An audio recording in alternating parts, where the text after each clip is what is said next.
Assalamualaikum warahmatullahi wabarakatuh. Nama saya Sarah Adila binti Abdullah, Menteri nombor 72304238.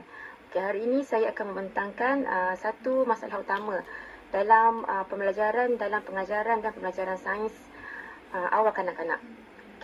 Terlebih dahulu, bahan yang ditunjukkan dalam gambar ini merupakan satu bahan bantu mengajar berbentuk model 3 dimensi yang memaparkan proses kitaran hidup serangga, khususnya rama-rama, bermula daripada peringkat telur, ulat, kepompong dan seterusnya rama-rama.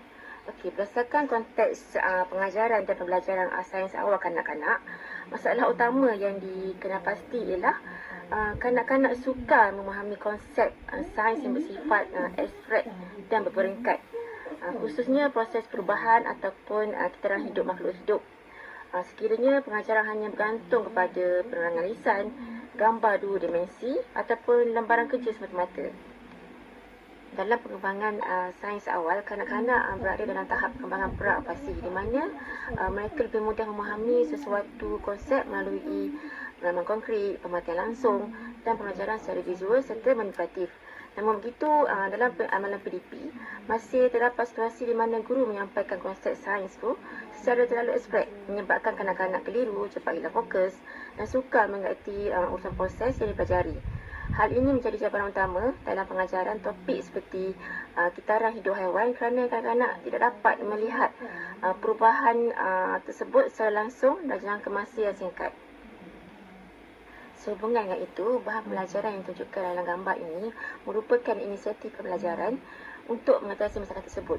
Model 3 dimensi ini dibina menggunakan bahan konkret dan visual yang menarik, di mana setiap bahagian mewakili satu peringkat dalam kitaran hidup rama-rama. Contohnya, bahagian pertama menunjukkan peringkat telur, diikuti peringkat ulat, kemudian kepompong dan akhirnya rama-rama.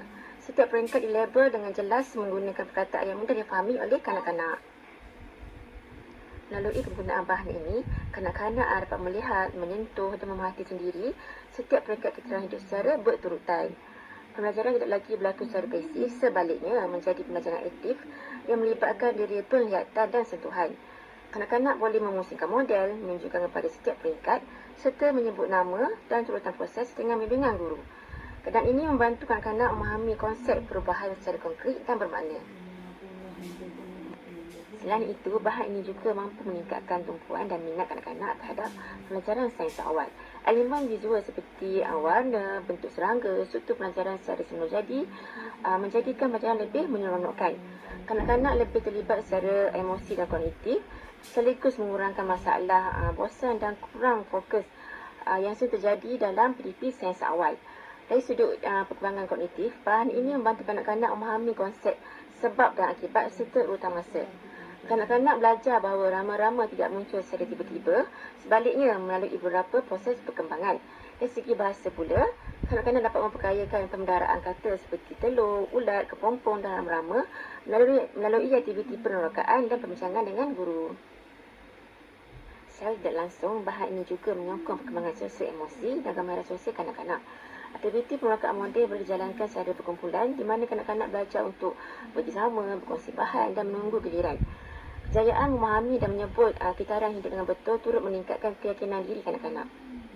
Kesimpulannya, masalah utama dalam pengajaran dan pelajaran sains awal kanak-kanak ialah kesukaran memahami konsep sains yang abstrak dan berperingkat.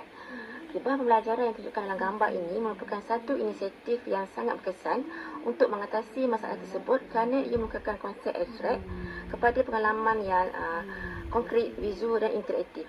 Oleh itu, penggunaan bahan bantu mengajar yang kreatif seperti ini amatlah digalakkan dalam PDP sains awal bagi memastikan pembelajaran yang bermakna, menyeronokkan dan berkesan untuk kanak-kanak. Sekian, terima kasih. Assalamualaikum warahmatullahi wabarakatuh. Nama saya Munirah binti Awang.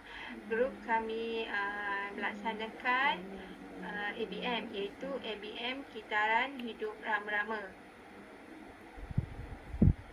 Bahan-bahan yang diperlukan untuk buat ABM adalah kotak, zip-on, bunga plastik, watercolor, mainan ulat, hot glue, rama-rama dan time pad.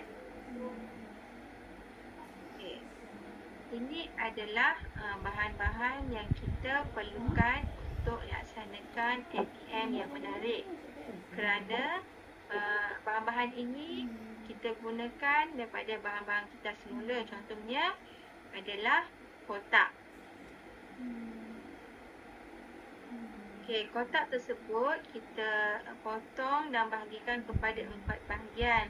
Dan kemudian atas kotak tersebut kita buat lukisan. Jadikan lukisan itu lukisan yang menarik. Okey, ini adalah hasil apabila kita dah buat lukisan tersebut. Lukisan seperti daun dan ranting-ranting pokok.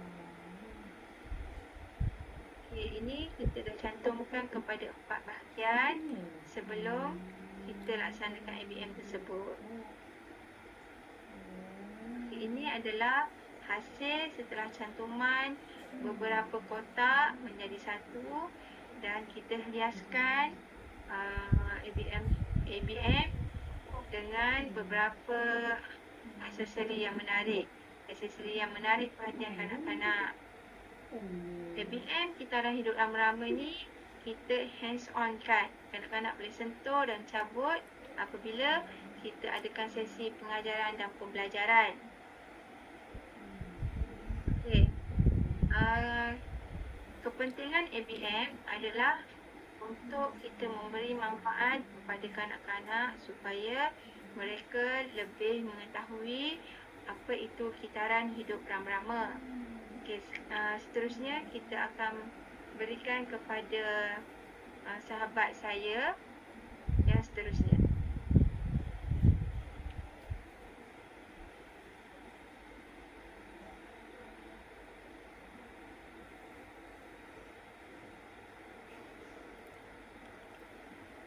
Okay, Assalamualaikum.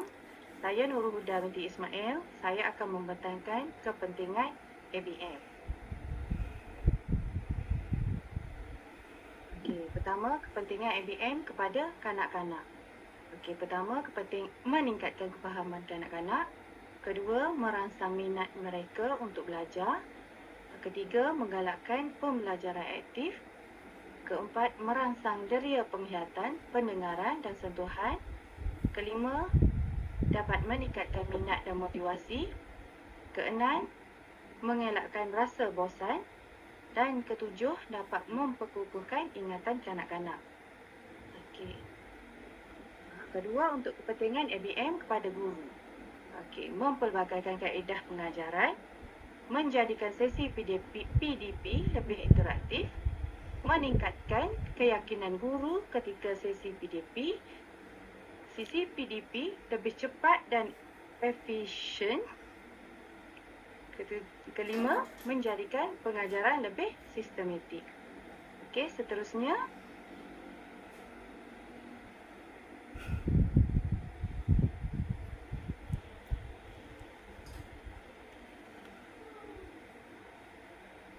Assalamualaikum warahmatullahi wabarakatuh. Seterusnya, saya akan membentangkan kelebihan ABM kepada PDP Sains. Saya akan membuat kesimpulan. Kesimpulannya ialah ABM Sains dapat memberikan manfaat kepada kanak-kanak dan para guru untuk meningkatkan kualiti PDP. Penggunaan ABM yang efektif dapat menjadikan proses pembelajaran lebih menarik, menyeronokkan dan bermakna bagi mereka.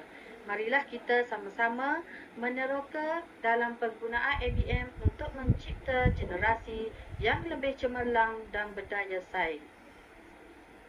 Sekian presentation daripada kumpulan kami. Assalamualaikum warahmatullahi wabarakatuh.